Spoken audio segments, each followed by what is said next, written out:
नमस्कार, कार्यक्रम ग्लोबल टकमा यहाँहरूलाई स्वागत छ। म नारायण तिमल सेना। प्यारा दर्शकहरू, स्थानीय तहको निर्वाचन सकिएको छ। केही ठाउँमा मतदान स्थगित भएका छन् र ती मतदान केन्द्रमा फेरि मतदान हुने भनिएको छ र केही ठाउँमा झडप पनि भयो र समग्रतामा हेर्दाखेरि निर्वाचन शान्तिपूर्ण रूपमा सम्पन्न भयो भनेर भन्न सकिने अवस्था छ भनेर निर्वाचन आयोगले भनेको अवस्था छ। 1,19,00,000 मतदाताले मतदान गरेका छन्, जसमा 66.86% मतदान भएको छ भनेर भनिएको छ कुल मतदाता मध्ये।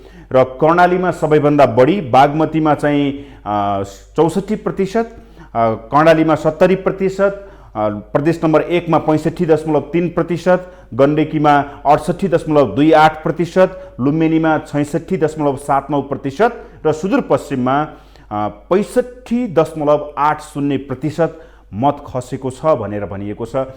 समग्रमा मतदान सकिँदाखेरि मतगणना पनि जारी छन्। केही पालिकाहरूको मतगणना सुरु भइसकेको छ र केही स्थानमा विशेष गरेर 6वटा स्थानीय तहमा विजेता भइसकेका छन् उम्मेदवारहरू, जसमा एमालेबाट 3 जना, समाजवादी नेकपा एकीकृत समाजवादीबाट 2 जना र कांग्रेसको तर्फबाट 1 जना विजयी भएका छन्। अहिलेसम्म समग्रतामा हामीलाई जानकारी प्राप्त भएअनुसार 6वटा स्थानीय तहको मत परिणाम आइसकेको छ। त्यसमा अहिले एमालेले लिड गरेको अवस्था छ। अब समग्रतामा निर्वाचन कस्तो रह्यो, मतदाताले के भने र गठबन्धन जोड घटाउ जुन चुनावी तालमेल छ यसको नतिजा कस्तो आउनेछ र समग्रतामा सरकार यसमा सफल भयो कि भएन, यी लगायतका विषयमा म आज कुराकानी गर्नेछु। मसँग हुनुहुन्छ विश्लेषक, विभिन्न पत्रपत्रिकामा आफ्ना विचारहरू आलेखहरू लेख्नुहुन्छ श्रीकृष्ण अनिरुद्ध गौतम। स्वागत छ सर। धन्यवाद। आरामै हुनुहुन्छ? आराम से। मैले तपाईको अलिकता पोस्टहरू जुन सोसियल मिडियामा तपाईँ अलिकता सक्रिय हुनुहुन्छ, अप्रिल 29 मा तपाईले एउटा स्ट्याटस लेख्नु भएको थियो कि चुनाव जित्न भोट पाउनुपर्छ, भोट पाउन माग्नलाई जान्नुपर्छ, माग्नेले विनम्र हुनुपर्छ, पाखुरा सुर्केर माग्नेले भोट त परेको कुरा भिख पनि पाउँदैन भनेर तपाईले स्ट्याटस लेख्नु भएको थियो। निर्वाचन सकियो, हिजो सकियो निर्वाचन। समग्रतामा भिख पनि नपाउने हो कि, मत पनि नपाउने हो कि, भोट माग्न जाने कि, विनम्र हुन जाने कि मतदातासँग, समग्रतामा तपाईले बुझेको हिजोको निर्वाचन कस्तो रह्यो?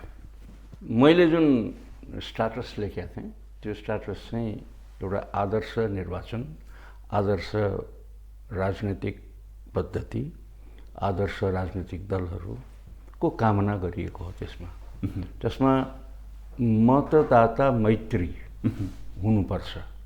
निर्वाचनको सम्पूर्ण प्रक्रिया नै लोकतन्त्रमा मतदाता मैत्री हुनुपर्छ। हाम्रो निर्वाचनको सञ्चालन जुन छ त्यो विशेष गरेर काठमाडौँभित्र र उपत्यकाभित्र नै अब्जर्भ गरियो, पर्यवेक्षण गरियो। त्यहाँभन्दा बाहिर सशरीर त गइएन। यहाँ देख्दाखेरि मलाई के लाग्यो भने न राजनीतिक दल, न यसमा सरकारको भूमिका त अत्यन्तै कम हुनुपर्छ भन्ने मान्छे हुँ म। सरकारको भूमिका, राज्यको भूमिका भन्दा पनि राज्यको सम्पूर्ण प्राधिकार चाहिँ यतिखेर निर्वाचन आयोगमा जानुपर्छ र निर्वाचन आयोगकै व्यवस्थापन हो सबै। र निर्वाचन आयोगको व्यवस्थापन, निर्वाचन सम्पन्न गर्ने जुन काम हो, दायित्व हो, त्यो चाहिँ निर्वाचन आयोगको हो। सरकारले त्यसलाई शान्तिपूर्ण ढङ्गले कसरी सुसञ्चालन हुन सक्छ भन्ने कुरामा ध्यान दिने हो। त्यसको लागि मतदाता इन्फर्मड हुनुपर्छ के, सूचित हुनुपर्छ। र म आफै सूचित थिइनँ। म आफै सम्पूर्ण सूचनाका सामग्रीहरूका वरिपरि बसिरहने म मान्छे नै, म आफै सूचित थिइनँ। न दलहरूले यो क्यान्डिडेट हो भनेर भन्न सके, खालि त्यही सोसल मिडियाबाट, उसबाट, सामाजिक सञ्जालहरूबाट थाहा पाउने हो। नभएदेखि प्रचार पनि यति कमजोर प्रचार के, घर दैलो भनेको छ, बाजा बजाउँदै हिँडेको छ, घर घरमा ढ्याङ ढ्याङ ढ्याङ गर्दै हिँडेको छ, अरू केही पनि छैन। को कुन उम्मेदवारको विशेषता के हो, किन मतदान गर्ने, के कारणले गर्दा मतदान गर्न जाने भन्ने किसिमको न दलहरूमा त्यो किसिमको चेतना भन्दा पनि के भन्ने त्यसलाई, न त्यस्तो किसिमको एजुकेसन दिने, प्रशिक्षण दिने, मतदातालाई आकर्षित गर्ने कार्यक्रम देखियो। न निर्वाचन आयोगले नै यस्तो खालको व्यवस्थापन गरिदियो जसले गर्दाखेरि चाहिँ जाउँ जाउँ लाग्ने लाग्दो थिएन। भनेपछि महानगरमा त देखिहाल्नु नि तपाईँले। ओके, निर्वाचनमा समग्रतामा हेर्दाखेरि निर्वाचन जति सोचिएको थियो त्यति राम्रो भएन भन्ने हो। तपाईँले महानगरको, काठमाडौँ महानगरको त देखिहाल्नु पनि। सबैभन्दा आकर्षण, सबैभन्दा ठुलो राजधानीको कुरा, राजधानीमा कस्तो भयो, 52% मत हाले, मतलब उत्साह नै थिएन भन्ने बुझ्नु पर्यो नि। यो उत्साह नहुनुको पछाडिको रिजन के? 2-3वटा कारणहरू छ यसमा।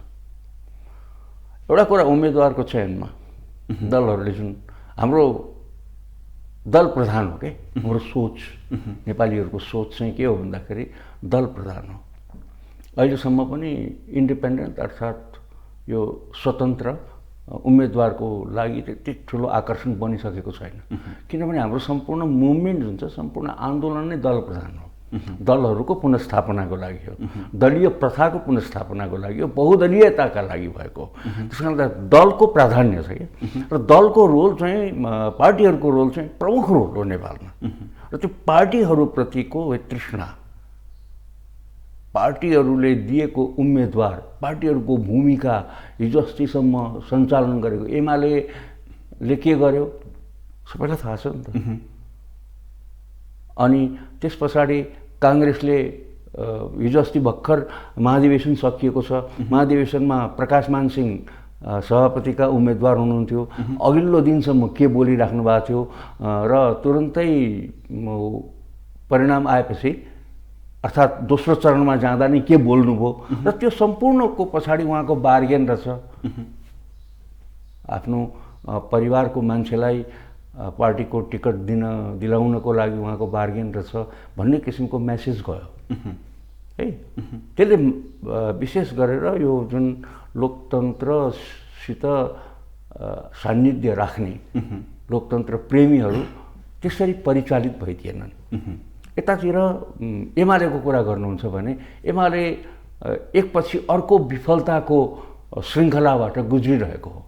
मैले के भनेदेखि पहिला जुन किसिमको विद्यासुन्दरले अभिमत प्राप्त गरे अनि यो 5 वर्षको पर्फर्मेन्स मान्छेले देखेको थियो र अहिले उम्मेदवार दिँदाखेरि फेरि पुरानै केशव स्थापित जो हरेक ठाउँमा पुगेर आएका छन् अनि उनलाई उम्मेदवारी दिए। तर यो अहिले जुन परिणाम 52% अन्तर्गत के हुन्छ भन्न सकिँदैन के। भनेपछि मतदाता यो निर्वाचनप्रति भन्दा पनि दलहरूप्रतिको वितृष्णाका कारण मतदानमा गएनन्। राजधानी निर्वाचन आयोजनादेखि लिएर सूचित पनि भएनन्, राम्ररी मान्छे सूचित भएनन्। यो निर्वाचनको सबैभन्दा ठुलो कुरो के छ भने मतदाता सूचित हुनुपर्छ। तपाईँले एउटा कुरा म भन्छु, भारतको उत्तर प्रदेशमा चुनाव भइरहेको हुन्छ अथवा गुजरातमा चुनाव भइरहेको हुन्छ भनेदेखि त्यो चुनाव भइरहँदाखेरि हामी यहाँ पनि इन्फर्म भइरहेका हुन्छौँ। हामीले कुनै विशेष जागरुकताका कारणले गर्दा त्यस्तो भएको होइन, उनीहरूको शैली नै यस्तो शैली छ जसले गर्दाखेरि हाम्रो आकर्षण जान्छ क्या। त्यसमा चाहिँ निर्वाचन आयोगको आयोजना पनि त्यस्तै हुन्छ, दलहरूको पर्फर्मेन्स पनि त्यस्तै हुन्छ। यहाँ के गरिदिन्छ भन्दाखेरि प्रचार सामग्री पनि नटास, इन्फर्म कसरी हुने, इन्फर्म कसरी हुने, सूचित कसरी हुने, उम्मेदवारको बारेमा जानकारी कसरी प्राप्त गर्ने। भनेपछि त निर्वाचन आयोगको म्यानेजमेन्ट चाहिँ सही भएन, एकदमै गलत। के छ भने एकदमै गलत पुरै। तपाईँको अर्को एउटा कुरा म तपाईँलाई भन्छु, काठमाडौँ महानगरमा त्यहाँको म मतदाता, वडा नम्बर 6 को मतदाता हुँ म। वडा नम्बर 6 मा को क्यान्डिडेट कुन पार्टीबाट उठेका थिए भन्ने कुराको जानकारी दिने मतपत्र होइन यो मतपत्र नै त्यस्तो जानकारी दिँदैन। सबभन्दा पहिला माथि एकातिर सूर्य एकातिर रुख अनि त्यहाँबाट तल अरू के चिन्ह सबै खोज्दै हिँड्नुपर्छ। काङ्ग्रेसमा मेयरबाट को उठेको छ, मेयरमा को उठेको छ भन्ने कुराको जानकारी मतपत्रले दिँदैन तपाईँले। एमालेबाट को उठेको छ, त्यो गठबन्धनमा सिटको बाँडफाँड कसरी भयो भन्ने कुरा मतपत्रमा पो झल्किनु पर्थ्यो। तपाईँले कहाँबाट मत प्राप्त गर्ने हो, मतपत्रमा झल्किने होइन, मतपत्रमा झल्किँदैन। तपाईँले त्यही भएर अलिकता मतपत्र मतदाता मैत्री छैन हो भनेर हिजो स्टाटस लेख्नु भएको थियो। हो भनेको त्यही हो, भनेको त्यही हो। मतपत्रमा मेरो उम्मेदवार यो भन्ने कुरा झल्किनुपर्छ र मान्छेले मत हाल्न सजिलो मान्छ, नभएदेखि मत हाल्न अप्ठ्यारो हो। मैले सुनेको छु के छ भन्दाखेरि एउटा स्वतन्त्रलाई भोट दिने र काङ्ग्रेसलाई भोट दिने अथवा एमालेलाई भोट दिने, तर एउटा मेयरमा चाहिँ स्वतन्त्रलाई भोट दिने भने मैले धेरैको सुने। धेरैको सुने हिजोको उसमा काठमाडौँ महानगर। ओके, म त्यसमा त आउँछु होइन। मेयरमा चाहिँ स्वतन्त्रलाई भोट दिने, तर अरू वडाध्यक्ष इत्यादि सदस्यमा चाहिँ कसैले काङ्ग्रेसलाई दिने, कसैले एमालेलाई दिने, तर मेयरमा पनि स्वतन्त्रलाई दिने धेरैको मत। अब भयो के त्यहाँ मतपत्रमा के गरेछन् मान्छेले भने खोजे त्यो चुनाव चिन्ह, त्यो स्वतन्त्रको नाम नलिउँ, त्यो काङ्ग्रेसको मतदाता छ, तर ऊ मेयरमा चाहिँ स्वतन्त्रलाई भोट दिन चाहन्छ। सुन्नुहोस्, उसले खोज्यो, त्यहाँ दियो, खोज्यो त्यो चिन्ह खोज्यो, त्यहाँबाट सबै रुखै रुखमा हानिदियो। फेरि माथिको लहरै रुख छ नि, त्यहाँ पनि रुखमा पनि सबै बदर भयो होइन, मत बदर भयो। अब किनभने दुईटै ठाउँमा मेयरलाई भोट हाल्यो नि त, स्वतन्त्रलाई पनि हाल्यो, स्वतन्त्रलाई पनि हाल्यो, आफ्नो पार्टीलाई पनि हाल्यो। अब आफ्नो पार्टी जसको एमाले छ उसले पनि त्यसै गर्यो, स्वतन्त्रमा उसलाई हाल्यो, के अरे मेयरमा स्वतन्त्रलाई हाल्यो, अथवा माओवादीको छ जुनसुकै राप्रपाको छ, तर के छ भन्नुहुन्छ भने अथवा मेयर राप्रपाकोलाई हाल्यो अनि यतातिर फेरि सबै फेरि काङ्ग्रेसलाई पनि हाल्यो अथवा एमालेलाई पनि हाल्यो, त्यस्तो खालको छ। भनेपछि त अहिले जुन पर्यवेक्षकहरूको टोलीले हिजो एउटा सार्वजनिक गरेको छ, मतदाता शिक्षामा कमी र जटिल मतपत्रका कारण समस्या आयो, बदर मत चाहिँ बढ्न सक्छ भनेर भनेको छ, त्यो देखिन्छ है। त्यसो भए अस्ति नमुना मतदान गर्दाखेरि पनि करिब 70% बदर भएको थियो, त्यो पनि शिक्षित मान्छेहरू, वेल एडुकेटेड मान्छेहरूबाट त्यस्तो भएको थियो। भनेपछि अहिलेको मतदान जुन 66.8% यो मतपत्र नै होइन कि, यसलाई मतपत्र भन्नै मिल्दैन। के हो त त्यसो भए? यसलाई मतपत्र भन्नै मिल्दैन कि। यो तपाईँको एउटा वेल एजुकेटेड एउटा राम्ररी शिक्षित मान्छेलाई त यति अप्ठ्यारो छ यहाँ भनेदेखि तपाईँको गाउँठाउँमा के भयो होला? सारा देशका लागि एउटा मतपत्र हुन्छ, कन्स्टिट्युन्सी वाइज मतपत्र हुनु पर्दैन। संसारको कुनै पनि ठाउँमा कन्स्टिट्युन्सी वाइज हुन्छ, यो ठाउँमा हुँदैन। तपाईँलाई उदाहरण दिन्छु म। तपाईँले भारतको मतपत्र नमुना त अध्ययन गर्न जान सक्नुहुन्छ, हामीले अध्ययन गरेको छ, मैले अध्ययन गरेको छु, भारतको मतपत्रको अध्ययन गरेको छु, बेलायतको मतपत्रको अध्ययन गरेको छु, अमेरिकाको मतपत्रको अध्ययन गरेको छु, मैले गरेको छु। निर्वाचन आयोगले गर्दैन, निर्वाचन आयोगको कामै त्यही भएन। तपाईँलाई भोट हाल्न सजिलो बनाउने हो नि, अप्ठ्यारो बनाउने, जटिल बनाउने? कति छ के यस्तो कुराहरू। यहाँ तपाईँको के भने 10वटा परिचय पत्र चाहिने, एउटा नागरिकता भए नहुने, लास्ट आवरमा गएर नागरिकता देखाए पनि हुने भयो के सबै कुरा नागरिकतासँग टाइअप गर्न सकिँदैन? नागरिकता त मेन्डेटरी हो नि, नागरिकता त अनिवार्य हो नि त। तपाईँको बुझाइमा त्यसो भए समग्रतामा स्थानीय तहको निर्वाचनमा जुन किसिमले उम्मेदवार छान्ने मताधिकार प्रयोग गर्ने मतदाताको त्यो अधिकार हो, त्यो अधिकार पाउँदा पाउँदै पनि शिक्षा, मतदाता शिक्षाको अभावले गर्दा, मतदाता शिक्षा होइन, मतदाता शिक्षा मात्रै होइन, तपाईँको मतपत्रको जुन बनोट जुन छ नि, मतपत्रमै गएर मत अभिव्यक्त हुने होला नि त। अनि त्यो नै मतपत्र नै मतदाता मैत्री भएन भने के हुन्छ? शीर्षस्थ नेताहरू नै मतदान गर्न र मतपत्र पट्याउन नै कन्फ्युज भएको हिजो दृश्यहरू हामी देखेका थियौँ कि। भनेपछि त अहिलेको के देख्नुहुन्छ तपाईँ? तपाईँलाई म एउटा नमुना भन्छु है, एउटा कागज दिनुहुन्छ तपाईँ मलाई, एउटा कागज दिनुहुन्छ, यहीँ भन्छु। ओके ओके ओके, सिकुन् न मान्छेले, थाहा पाउनु। यो कागज मलाई नै दिनु होला फेरि। ल दिन्छु। सुन्नुहोस्, यो 2 फोल्ड मत है, कस्तो हुनुपर्छ मत भनेदेखि, मतपत्र कस्तो हुनुपर्छ भने पत्रमा गर्ने हो अथवा इभिएम मेसिनमा गर्ने हो, जे भने पनि एकातिर नाम एकातिर चिन्ह हुनुपर्छ। उम्मेदवारको नाम र चिन्ह, उम्मेदवारको नाम र पार्टी अनि चिन्ह, उम्मेदवारको नाम र पार्टी चिन्ह, उम्मेदवारको नाम र पार्टी चिन्ह सर यसरी हुन्छ। अनि भोलि गएर तपाईँ कसो भने जस्ट जुन उम्मेदवार जुन चिन्हमा हान्नुहुन्छ यहाँ हान्नुभयो होइन, अथवा एउटा यसमा हान्नुभयो, एमाले हाल्नुभयो, एमालेको क्यान्डिडेटको नाम यहाँ छ, पट्याउँदाखेरि त्यो दाग पनि यहीँ लाग्छ क्या, बदर हुँदैन क्या, बदर हुँदैन कि। तपाईँ के छ भन्दाखेरि अब यहाँ तपाईँले चिन्ह हान्नुभयो अनि यसरी पट्याउनु भयो, अनि अर्को चिन्हमा गएर लाग्यो अनि बदर भयो।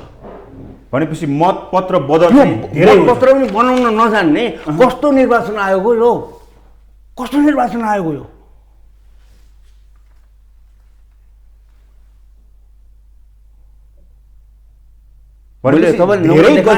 धेरै गल्ती निर्वाचन हुँदाहुँदै पनि मतदातालाई गरिने जुन अधिकार थियो त्यो अपहेलना हो क्या तपाईँको, मतदातामाथि अपहेलना। यहाँ राजनीतिक दलहरूले गर्छन् अपहेलना मतदातामाथि, अनि निर्वाचन आयोगले राज्यको संरचनाले मतदाताको अवहेलना गरेर लोकतन्त्र चलाउँछु भन्छन्। जुन मतदाताको आदेशबाट शासन सञ्चालन हुनुपर्ने हो त्यो मतदाताको अपमान गर्छ के, कदम कदममा पहिलामा अपमान गर्छ, भोट हाल्न जाँदा अपमान गर्छ, त्यो मतदान केन्द्रमा गएपछि अपमान गर्छ, मतपत्र दिँदा अपमान गर्छ। अनि त्यति अपमान सहेर, त्यति मात्रै पनि होइन, तपाईँको मतदाता नामावलीमा नाम चढाउँदा पनि यो राज्यले मतदाताको अपमान गर्छ, अनि त्यहाँबाट यो मत लिएर राज्य चलाउँछु भन्छ। मैले यति साह्रो अशिष्ट राज्य थाहा थिएन मलाई। दिस इज कम्प्लिटली अनसिभिलाइज्ड र अशिष्ट राज्य हो। ओके, अब मलाई बताउनुहोस्, तपाईँले अघि सुरुमा मैले तपाईँले लेखेको स्ट्याटसलाई जोडेर लेखेका थिएँ, जसरी तपाईँ म तपाईँको उसमा आउँदिनँ भन्ने थिएँ, शान्त भएर बोल्छु भनेर। तर तपाईँ यो होल प्रक्रियाबाट म पनि आफै गुज्रिँदैछु एउटा मतदाताको रूपमा।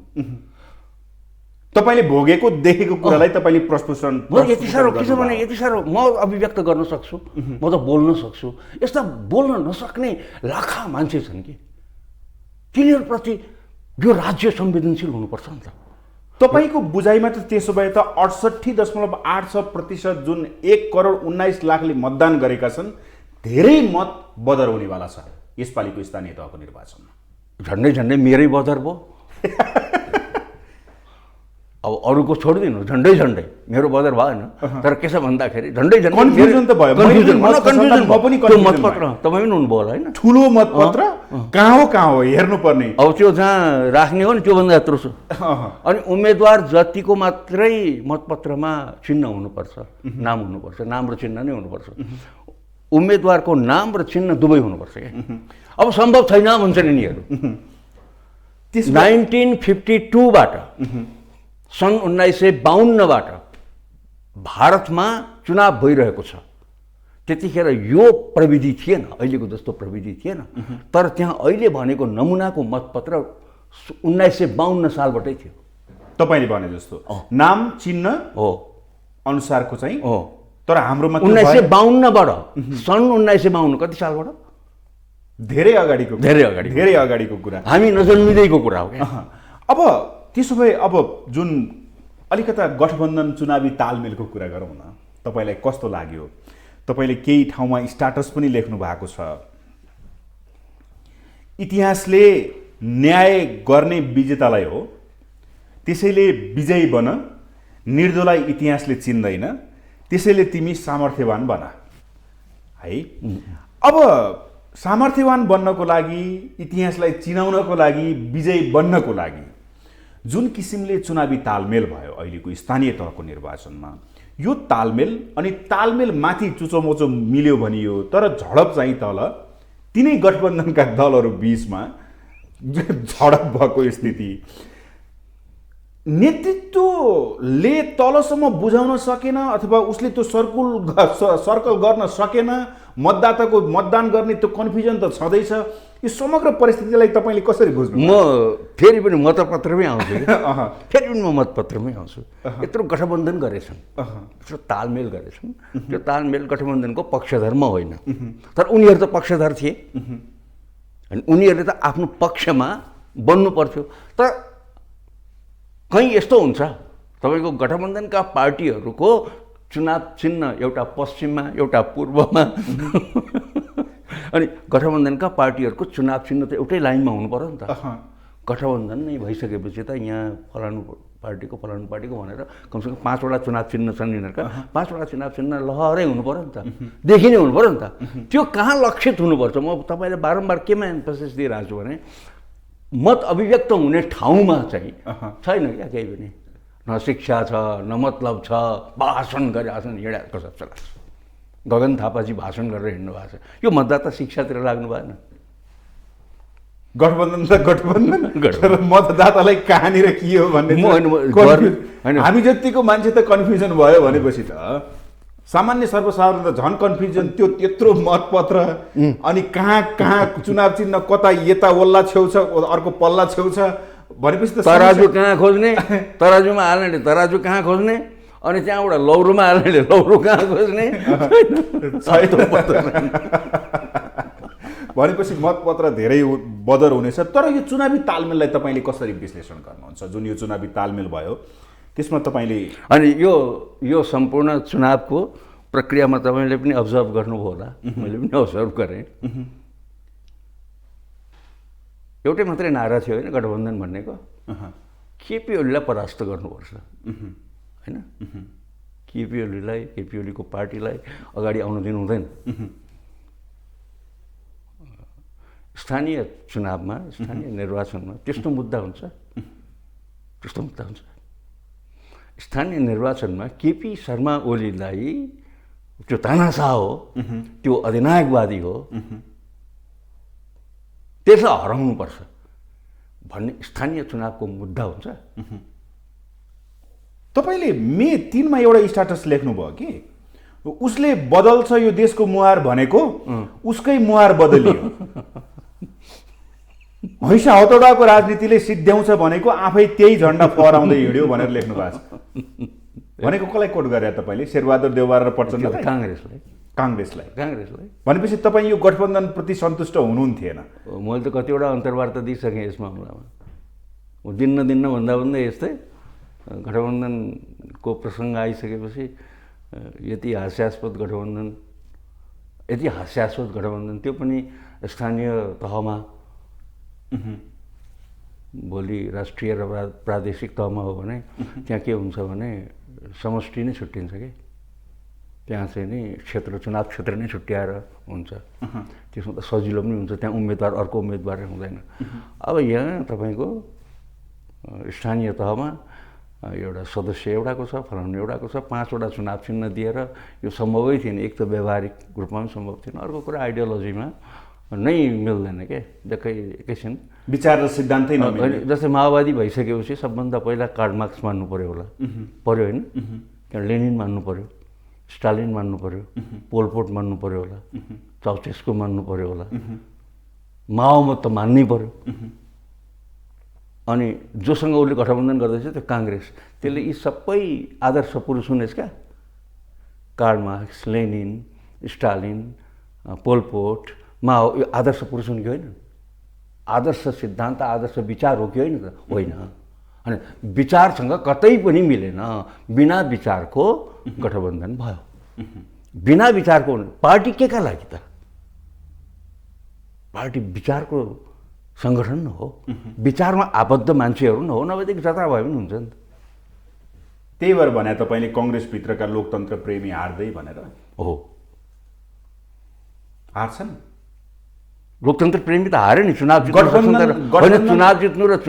र के अरे चुनाव जित्नु र उम्मेदवार छनौट हुनु, उम्मेदवार छनौट हुनु वा तपाईँको सङ्गठन हुनु अथवा लोकतन्त्र बलियो हुनु त मिल्दो रहेनछ नि त। त्यो लोकतन्त्र प्रेमीहरूलाई प्रतिनिधित्व गर्ने किसिमको प्रतिनिधिहरू आउनु पर्यो नि त। त्यसो भए नीतिगत रूपमा हेर्दाखेरि जुन गठबन्धन अहिले गरेर चुनावी तालमेल गरेर निर्वाचनमा हुमिए, निर्वाचन मत आइसकेको छ, यो ठिक कि बेठिक? यो त म्याच फिक्सिङ जस्तो भयो। नीतिगत रूपमा त यो सही छैन नि, लोकतन्त्रमा छ छैन छैन छैन म्याच फिक्सिङ नै हो, म्याच फिक्सिङ नै। यसले दुई तिनवटा, एउटा म्याच फिक्सिङ नै हो। अर्को एउटा यसको खराबी के हुन्छ भने तपाईँलाई म के भन्छु भने अब आउँदैछ प्रादेशिक र केन्द्रीय तहको निर्वाचन। त्यसको लागि काङ्ग्रेसको स्ट्रेङ्थ के हो, एमालेको स्ट्रेङ्थ के हो, माओवादीको के हो, यो के अरे माधव नेपालको पार्टीको के हो, त्यसको पार्टीको त नाम पनि मजाले आउँदैन। के छ भन्दा उनको पार्टीको नाम नेकपा एकीकृत समाजवादी, नेकपा एकीकृत समाजवादी, एकीकृत समाजवादी कोष्ठमा, अनि त्यहाँबाट जसपा र यो जनमोर्चा, चारवटा अनि काङ्ग्रेस होइन 5वटा पार्टी को गठबन्धन। यो गठबन्धनले के मेसेज दिन खोजेको? तपाईँले भन्नुभयो यो के भन्दाखेरि म्याच फिक्सिङ जस्तो हो भन्नुभयो। म्याच फिक्सिङ मात्रै भएन, व्यावहारिक स्थिति त म्याच फिक्सिङ त भयो कि व्यावहारिक पनि छैन के। यसले अब माओवादीको अवस्था कस्तो रहेछ थाहा पाउनुहुन्छ तपाईँले? यसले रिफ्लेक्ट गर्छ यो चुनावले। काङ्ग्रेसको अवस्था देशभरि कस्तो रहेछ भनेर रिफ्लेक्ट गर्छ, यसले प्रतिबिम्बित गर्छ। एमालेको गर्छ। एमाले बाहेक अरू कुनै पनि पार्टीको यी प्रमुख पार्टी भने कसैको पनि गर्दैन। एमालेलाई गर्छ, अरू दलहरूलाई गर्दैन, राप्रपालाई गर्छ। बरु राप्रपाको स्ट्रेङ्थ के रहेछ भन्ने थाहा पाइन्छ, तर काङ्ग्रेसको स्ट्रेङ्थ थाहा पाउँदैन। काङ्ग्रेसको नेसनल स्ट्रेङ्थ के हो त्यो थाहा पाइँदैन। माओवादीको थाहा पाइँदैन, माओवादीको थाहा पाइँदैन, यो माधव नेपालको पार्टीको थाहा पाइँदैन, एमालेको थाहा पाइन्छ, राप्रपाको थाहा पाइन्छ। अब डाटा एनालिसिस गर्नलाई पनि सजिलो हुन्छ, नेक्स्ट इलेक्सनको प्रोजेक्सन सजिलो हुन्छ। यहाँ त के देखियो भन्नुहुन्छ भने माओवादी पार्टीलाई मात्रै भरतपुरको चिन्ता थियो र काङ्ग्रेसलाई पनि केवल भरतपुरको चिन्ता थियो। यो स्थानीय निर्वाचन नै भरतपुरका लागि भएको हो जस्तो छ क्या अहिले हेर्दाखेरि। अरू कसैको लागि होइन, देशभरि कहीँको लागि पनि चुनाव भएको होइन, तर भरतपुरमा चाहिँ फलाना मान्छे कि फलानी छोरीले जित्नै पर्छ भन्ने उद्देश्यले अहिले निर्वाचन आयोजना गरिएको भन्ने अर्थ लागेको छ। तपाईँले त्यही भएर लेख्या जगन्नाथले जिते पनि हारे पनि नयाँ डिस्कोर्स सुरु भयो, कङ्ग्रेस जाग्छ कि सकिन्छ, बिचमा चाहिँ अब रहँदैन भनेर। एकदम के भन्या थियो? अब यदि त्यहाँ जगन्नाथ जुन विद्रोही मतलब बागी असन्तुष्ट जे भन्नुहोस्, किनभने पार्टीको निर्देशन अनुसार अथवा पार्टीको पद्धति अनुसार त उहाँलाई भन्न मिल्दैन, किनभने उहाँ पार्टीको चुनाव चिन्ह विरुद्ध उठ्नु भएको होइन, अर्कै पार्टीको चुनाव चिन्ह विरुद्ध उठ्नु भएको हो। आफ्नो पार्टीको चुनाव चिन्ह विरुद्ध त उहाँ उठ्नु भएको होइन नि त। अनि अर्को पार्टीसँग त प्रतिस्पर्धा गर्न पाउनुहुन्छ उहाँले, तर उहाँले भोट पाउनु भएन भने एक किसिम एउटा के मेसेज जान्छ भने अहिलेको यो अपवित्र गठबन्धनलाई नै त्यहाँका मतदाताले त्यो चाहिँ प्रतिनिधि मतदाता नै हुन्, इन्डोर्स गरे, अनुमोदन गरे भन्ने बुझ्नुपर्छ। काङ्ग्रेसका मतदाताहरूले, काङ्ग्रेसलाई भोट दिनेहरूले त्यो इन्डोर्स गरिदिएछन्। यो गठबन्धन जुन अपवित्र गठबन्धन भनिरहेछौँ हामी, यो अपवित्र गठबन्धनलाई मतदाताले इन्डोर्स गरे, देन त्यही प्रचलन त्यही चलन बन्छ। प्रतिगमन र लोकतन्त्रका विरुद्धको यो निर्वाचन हो, यसमा प्रतिगमनलाई जिताउने कि लोकतन्त्रलाई जिताउने भनेर चाहिँ नेताहरूले जुन प्रचार प्रसार अभियान गरे, यसलाई कसरी बुझ्नु? के भनेको प्रतिगमन भनेको चाहिँ? दुई पटकको संसद विघटन, केपी ओलीको दम्बका विरुद्ध, तपाईँले अघि सुरुमा भन्नुभएको थियो नि, केपी ओली विरुद्ध भर्सेस 5 दलको गठबन्धन। तपाईँलाई थाहा छ नि दुई पटकको संसद विघटन, उहाँको कार्यशैली, यो विषयलाई लिएर चाहिँ यो निर्वाचनमा प्रचार प्रसारमा नेताहरू हिँडे। त्यसकारण चाहिँ प्रतिगमनलाई साथ दिने कि लोकतन्त्रलाई साथ दिने भन्ने कुराले गर्दाखेरि चाहिँ यो गठबन्धन गरिएको हो भन्दा मतदाताहरूले तपाईँले भने जस्तो यो सम्भव हुन्छ र भने मतदाताहरू पनि सचेत होला नि त। लोकतन्त्र कङ्ग्रेसै राम्रो हो भन्ने पनि त होइन होला नि, दलहरू बिचको अंशबन्डा छ त्यहाँ, त्यसले पनि त केही यो तपाईँको लोकतन्त्रको बारेमा जुन ढङ्गको उहाँहरूको परिभाषा छ त्यो परिभाषा शास्त्रीय परिभाषासँग पनि र व्यावहारिक परिभाषासँग पनि मिल्दैन। एकैछिन केपी शर्मा ओलीले दुई पटक प्रतिनिधि सभा विघटन गर्नुभयो, एकपटक विघटन गर्नुभयो, फेरि स्थापित भयो, पुनस्थापित भयो, अनि फेरि पुनस्थापित भयो। त्यतिखेर चाहिँ सर्वोच्च अदालतले आदेशै दिएर फलानालाई प्रधानमन्त्री फलाना मितिभित्र फलानु समयभित्र बना शपथ दिला भनेर परमादेश जारी गरे। त्यस पछाडि बल्ल उहाँले विश्वासको मत दिनुभयो होइन। अर्थात् अदालतद्वारा बनाइएको प्रधानमन्त्री भने पनि हुन्छ, किन त्यो तथ्य हो। मान्छे मनपर्ने मन नपर्ने, मलाई मान्छे त केपी ओली भन्दा शेरबहादुर नै मनपर्छन् होला, मान्छेसँगै बसेर काम गरेको अनुभव छ नि त। त्यस्तो पनि होला, अरू हिसाबले पनि उहाँ नै मन पर्नुहुन्छ होला, रामचन्द्रै मन पर्नुहुन्छ होला, तर उहाँहरूको थियोरी चाहिँ मन परेन कि मलाई। यो जुन योपालि भन्नुभयो नि उहाँहरूले, जस्तै रामचन्द्र पौडेल गएर चाहिँ चितवनमा भोट माग्नुभयो, भरतपुरमा हँसिया हतौडालाई भोट माग्नुभयो। भोलि तनहुमा के गर्नुहुन्छ उहाँले? हँसिया हतौडा र तनहु रुखको बिचमा प्रतिस्पर्धा भयो भने के गर्नुहुन्छ? उहाँले त हँसिया हतौडालाई भोट मागिसक्नु भएको छ। त्यो सिद्धान्त च्युत भएर, विचारबाट च्युत भएर गठबन्धन गर्नु हुँदैन कि, गलत भयो क्या यो। त्यसो भए मलाई बताइदिनुहोस् न त, यो समग्र गठबन्धन चुनाव भइसकेको छ, तपाईँको आकलन के छ? गठबन्धन जुन उद्देश्यका साथ गठबन्धन गरिएको छ, केपी ओली भर्सेस गठबन्धन, नतिजा कस्तो आउने सम्भावना आकलन देखिन्छ? यसो छ के तपाईँको के छ भने तपाईँले भन्नुभयो बदर मत पनि हुनसक्छ, धेरै मत बदर हुनसक्छ गठबन्धनका कारण, किनभने उम्मेदवार कहाँ छान्ने भन्ने अन्यल मतदातामा भयो। यो समग्रतालाई अध्ययन गर्दाखेरि हिजोको निर्वाचनपछि परिणाम कस्तो आउने आकलन? यसो छ, यो म चाहिँ यो कुरामा विश्वास गर्छु, ज्योतिषमा म विश्वास गर्दिनँ, म डाटाहरूको एनालिसिसमा विश्वास गर्छु। ठ्याक्कै अब परिणामै आउँदैछ क्या अहिले, र कुनै प्रोजेक्सन किन नगरौँ भने म तपाईँलाई दुईवटा सम्भावना अगाडि राखिदिन्छु। एउटा कुरा, गठबन्धनले यिनीहरूले भनेअनुसारै गठबन्धनको पर्फर्मेन्स भएछ भने हामीले जुन कुरा भनिआएका थियौँ, जुन न्यारेटिभ थियो हाम्रो पनि ट्रुथभन्दा न्यारेटिभ नै भनौँ न त, हामी ट्रुथ भनिरहेका छौँ, तर त्यो न्यारेटिभ नै हो। र अर्को न्यारेटिभ गठबन्धनको पक्षको न्यारेटिभ, हामी चाहिँ गठबन्धनको विपक्षको न्यारेटिभवाला परियो। स्ट्याटसहरूबाट पनि तपाईँले देखाइसक्नुभयो।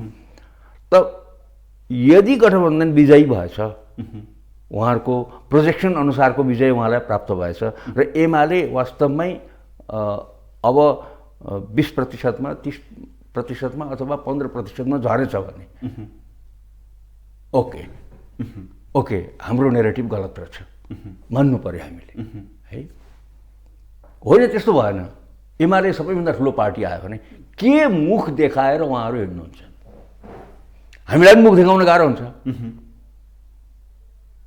तर हामी त विश्लेषक हौँ,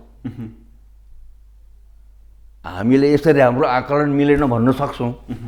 तर उहाँहरू चाहिँ यत्रो केपी ओलीलाई हराउन, एमालेलाई हराउन हिँड्नु भएको, गठबन्धनै गरेर हिँड्नु भएको, यदि सबैभन्दा अग्रता यदि एमालेले लिएछ भोलि भने, सबैभन्दा बढी स्थानीय तहमा उसको सरकार बनेछ भने, अथवा मेयरहरू र प्रमुखहरू अध्यक्षहरू उसको बढी चुनिएछन् भने, उसका चुनिएर आएछन् भने, भरेभन्दा गणित त त्यसैले प्रमुखहरूमै गरिन्छ नि त। यदि जितेर आएछन् एमालेकाले भने के गर्ने? त्यसको प्रभाव कस्तो पर्छ राजनीतिमा, नेपालको राजनीति? त्यसको प्रभाव त्यसको लगत्तै एमालेले जित्यो भने के हुन्छ, गठबन्धनले जित्यो भने के हुन्छ? एमाले कम्युनिस्टै भएर रहन्छ कि अलिकता पोलिटिकल पोलराइजेसनको कुरा पनि आएको छ?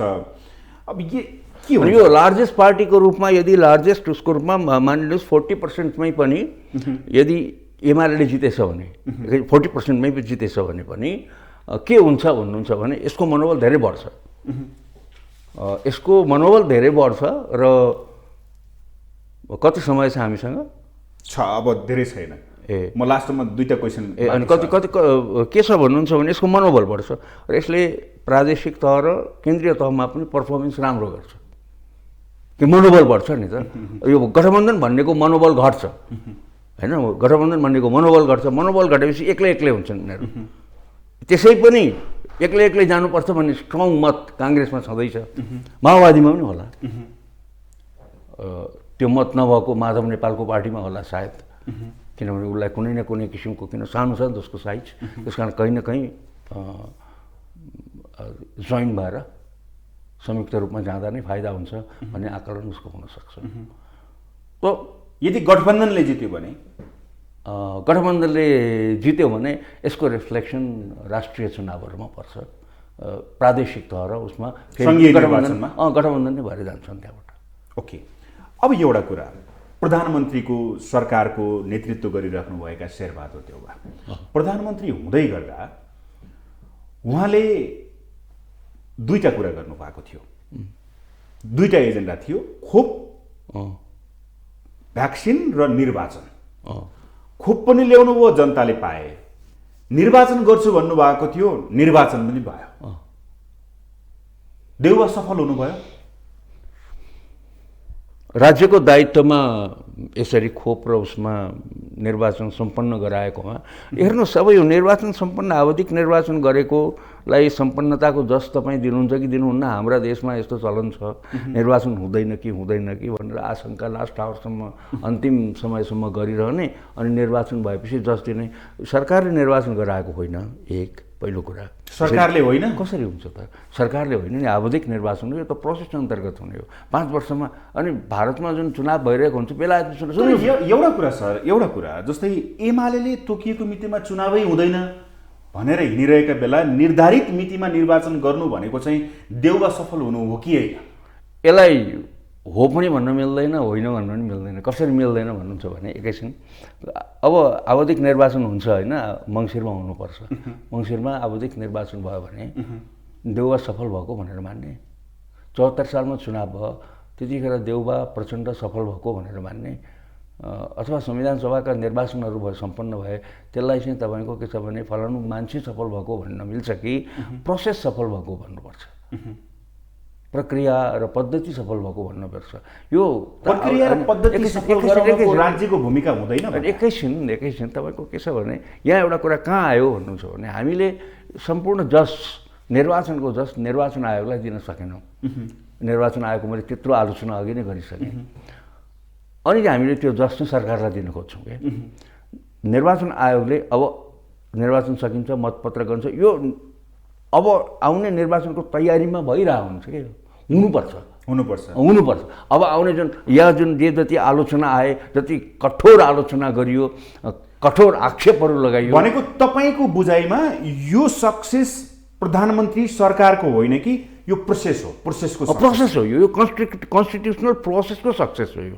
किन यो त गर्नुपर्थ्यो नि त this is your daily work के डे टु डे वर्कभित्र पर्छ यो निर्वाचन त गर्नु पर्यो नि त आवधिक निर्वाचन 5 वर्षभित्र गर्नुपर्छ तर हिजो नेकपा एमालेका अध्यक्षले जुन कुरा गर्नुभयो कि वैशाख 9 गते शेरबहादुर देउवाले चुनाव सारौँ भनेर मलाई गर्नुभएको थियो चुनाव भयो भनेर जुन प्रतिक्रिया दिनुभयो यसमा तपाईँको टिप्पणी के छ होइन उहाँले आशंका पहिलेदेखि व्यक्त गरिराख्नु भएको थियो निर्वाचन हुँदैन हुन दिँदैन यिनीहरूले निर्वाचन सार्छन् भनेर त्यसको पुष्टिका लागि भने पनि हुनसक्छ उहाँले त्यो मैले यस्तो भनेको थिएँ मलाई यस्तो शङ्का लागेको थियो अनि 9 गते यो कुरा पनि आएको थियो भनेर आफ्नो कुरालाई पुष्टि गर्नका लागि राजनीतिज्ञहरूले गर्छन् वैशाख 30 आफू गलत भएँ भनेर आफूलाई सच्याउनको लागि अथवा आफूलाई चोख्याउनको लागि त्यसलाई राम्रो शब्द चोख्याउनका लागि गरे पनि हुनसक्छ धेरै धेरै धन्यवाद उहाँ हुनुहुन्थ्यो विश्लेषक अनिरुद्ध गौतम हवस् त आजको लागि कार्यक्रम ग्लोबल टक यति नै सम्पूर्ण टिम सहित मलाई पनि आज्ञा दिनुहोस् नमस्ते